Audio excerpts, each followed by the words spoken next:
Ya, puji nama Tuhan. Selamat pagi, kita boleh bertemu kembali oleh karena kasih dan kebaikan Tuhan. Di pagi hari ini kita boleh belajar tentang tangan Allah yang berkuasa. Sebelumnya kita berdoa terlebih dahulu. Terima kasih Tuhan buat kasih dan kebaikan yang Tuhan berikan kepada kami. Tuhan telah menyertai dan memelihara kami sepanjang malam. Dan di pagi hari ini Tuhan membangunkan kami dengan segala berkat yang baru. Biarlah pada hari ini kami boleh melalui hari-hari kami bersama dengan Tuhan. Sebelumnya kami boleh dikuatkan, diingatkan kembali oleh kebenaran firman Tuhan. Dan kami serahkan semuanya ke dalam tangan Tuhan, baik hamba-Mu yang menyampaikan dan anak-anak Tuhan yang mendengarkan. Semuanya sama-sama diberkati Tuhan. Dalam nama Tuhan Yesus, haleluya, amin. Ya, puji nama Tuhan, di pagi hari ini kita boleh belajar satu kebenaran firman Tuhan. Di dalam Kejadian pasal yang ke-50, ayat yang ke-20, dikatakan demikian. Memang kamu telah mereka-reka yang jahat terhadap aku, tetapi Allah telah mereka-rekanya untuk kebaikan dengan maksud melakukan seperti yang terjadi sekarang ini, yakni memelihara hidup suatu bangsa yang besar.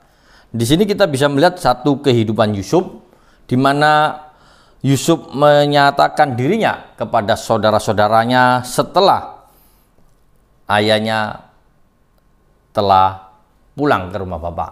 Nah, di sini kita boleh belajar dari satu karakter Yusuf yang mengajarkan kepada kita untuk bisa melihat tangan Allah yang begitu luar biasa yang bekerja di dalam kehidupannya.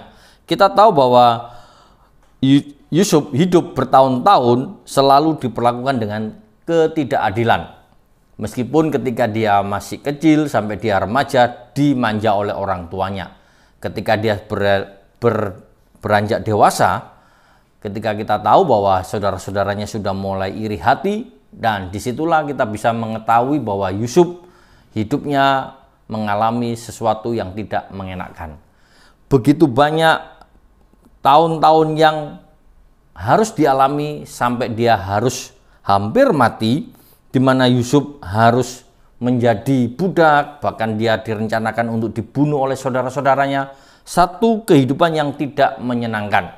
Namun bagaimanapun yang dialami oleh Yusuf, kita bisa melihat bahwa dia sungguh-sungguh belajar melihat kebesaran tangan Allah yang luar biasa, di mana Allah bekerja di dalam hidupnya dengan cara yang secara luar biasa, yang tidak pernah kita bayangkan, yang tidak pernah kita pikirkan. Itu terjadi di dalam kehidupan Yusuf, dan di mana Yusuf bisa menjadi seorang yang luar biasa. Dia menjadi orang yang berkuasa di Mesir, dan saudara-saudaranya hidup di dalam pemeliharaannya. Jadi kalau kita renungkan sejenak bahwa tangan Tuhan yang berkuasa inilah yang sanggup memelihara kehidupan bagi Yusuf dan keluarganya, bahkan untuk suatu bangsa yang besar. Di sini kita bisa melihat campur tangan Tuhan, tangan Allah yang berkuasa sungguh dialami oleh Yusuf. Sehingga ketika Yusuf menyatakan dirinya sebagai seorang yang berkuasa, semua saudara-saudaranya mengalami ketakutan. Bahkan sampai mengatakan bahwa sebelum ayah meninggal berpesan bahwa kamu harus baik-baik. Kan satu alasan supaya dia tidak dihukum oleh Yusuf. Dan itu adalah alasan-alasan yang dibuat dan direkayasa oleh saudara-saudaranya. Nah, di sini kita bisa melihat apa yang sudah mereka perbuat kepada Yusuf. Sungguh mereka membuat mereka menjadi takut. Dia mengungkapkan ungkapan-ungkapan yang sudah pernah terjadi. Dan di sini kita bisa melihat bahwa Yusuf tidak marah. Yusuf mengasihi saudara-saudaranya karena Yusuf telah melihat kebaikan Allah di dalam hidupnya. Dan dia mengatakan satu kalimat yang ada di dalam ayat 20 ini, dikatakan bahwa memang kamu telah mereka-reka. Jadi Yusuf tahu bahwa semua saudara-saudaranya merencanakan satu kejahatan, satu perbuatan yang tidak baik kepada dirinya. Namun di sini Yusuf tidak marah, namun dia mengatakan bahwa itulah satu rencana Tuhan, di mana Allah menyuruh dia untuk pergi ke Mesir lebih dahulu untuk memelihara keluarganya dari bencana kelaparan. Seorang yang diperlakukan dengan tidak baik ternyata menjadi seorang pemimpin yang bisa mengatasi masalah yang cukup berat, yang hampir bisa dikatakan masalah secara global bisa dihadapi oleh Yusuf. Di sini kita bisa melihat bahwa Yusuf mendorong saudara-saudaranya untuk memiliki sikap saling menghormati di dalam pertemuan yang mereka jumpai, saling menghormati, saling mengasihi. Itulah yang diajarkan atau yang disampaikan oleh Yusuf kepada saudara-saudaranya, meskipun ketika dia sudah bertemu bersama dengan saudaranya dan ayahnya, meskipun tidak lama ayahnya dipanggil Tuhan, Yusuf tetap ingin memiliki hubungan pertemuan antara keluarga yang dekat. Dimana kalau kita melihat bahwa Yusuf merindukan satu kekompakan di dalam keluarga, dimana Yusuf memiliki satu keinginan bahwa mereka menjadi satu keluarga yang hidup dalam kerukunan. Itulah yang diinginkan oleh Yusuf di dalam kehidupannya. Dan di sini Yusuf tidak menaruh dendam. Satu sikap yang sangat luar biasa. Meskipun Yusuf pertama kali dia menjadi seorang penguasa dan bertemu dengan saudara-saudaranya ketika mereka meminta gandum, hatinya sangat berdebar-debar. Bagaimana dia mau mengungkapkan sebenarnya, itu membutuhkan waktu, pemikiran yang jernih dan jelas di mana Yusuf harus menyampaikan hal demikian. Di sini kita bisa melihat bahwa dengan mengingat di mana saudara-saudara melakukan Yusuf itu dengan tidak begitu baik, tentunya Yusuf bisa marah. Gampang saja bisa menyuruh prajuritnya untuk memenjarakan saudara-saudaranya atau memberikan hukuman. Tetapi di sini kita bisa melihat bahwa Yusuf tidak melakukan hal demikian. Justru yang dikatakan bahwa dia mengatakan bahwa Allah mengatur keseluruhan peristiwa ini.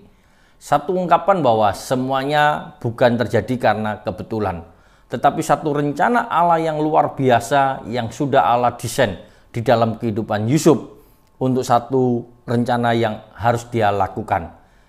Di sini kita boleh belajar di mana Allah mempunyai satu rencana yang luar biasa, di mana Allah sanggup mengatur dalam setiap kehidupan kita. Jadi kalau saat ini kita mengalami berbagai macam tantangan, pergumulan, kita mau belajar untuk mengingat bahwa Allah sanggup mengatur kehidupan kita, Allah sanggup berkuasa, di mana Allah bisa mengendalikan segala situasi kondisi yang sangat tidak baik menjadi baik.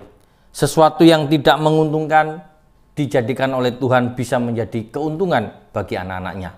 Di sini kita bisa melihat bahwa sungguh luar biasa apa yang diungkapkan oleh Yusuf adalah fakta kebenaran yang luar biasa, yang mengagumkan dan menyenangkan bahwa rencana Allah sungguh sangat luar biasa.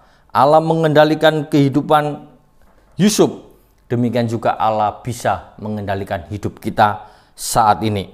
Ketika kita mempercayai Allah di dalam kehidupan kita, kita bisa melihat bahwa kenyataan itu bisa terjadi dalam kehidupan kita. Bagaimana kita bisa menghadapi semua ketika itu terjadi dalam hidup kita, kita patut belajar untuk mempercayai kebenaran yang kita baca di pagi hari ini. Kita boleh melihat tangan Allah yang berkuasa terjadi dalam kehidupan Yusuf, demikian juga tangan Allah bisa berkuasa atas setiap kehidupan kita pribadi lepas pribadi. Beberapa kebenaran dapat mengubah hidup kita. Karena itu kita mau belajar firman Tuhan dalam kehidupan kita, sehingga kita bisa memahami sungguh luar biasa firman Tuhan mampu mengubah hidup kita. Kita seperti salah satu contoh kebenaran bahwa Allah yang memegang kendali dalam hidup kita.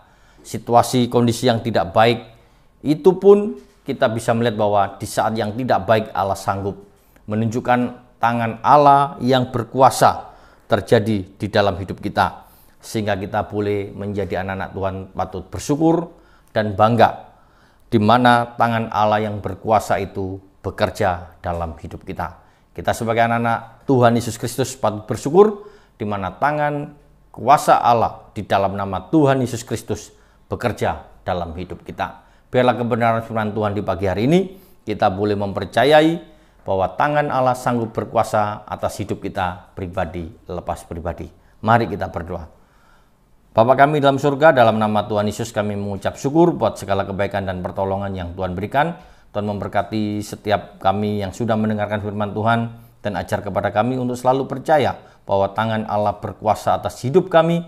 Tangan kuasa Allah sanggup melakukan segala sesuatu di dalam kehidupan kami, mengubah hidup kami menjadi kemuliaan dan kebesaran nama Tuhan. Di dalam nama Tuhan Yesus, Tuhan memberkati setiap anak-anak Tuhan yang saat ini memiliki permasalahan, yang mengalami berbagai macam persoalan hidup, yang mengalami sakit penyakit. Semuanya kami serahkan dalam tangan Tuhan. Biarlah kasih setia Tuhan, kuasa tangan Allah bekerja, memberikan kesembuhan, menyembuhkan, memberikan kekuatan, dan memberikan kemenangan. Haleluya. Amin.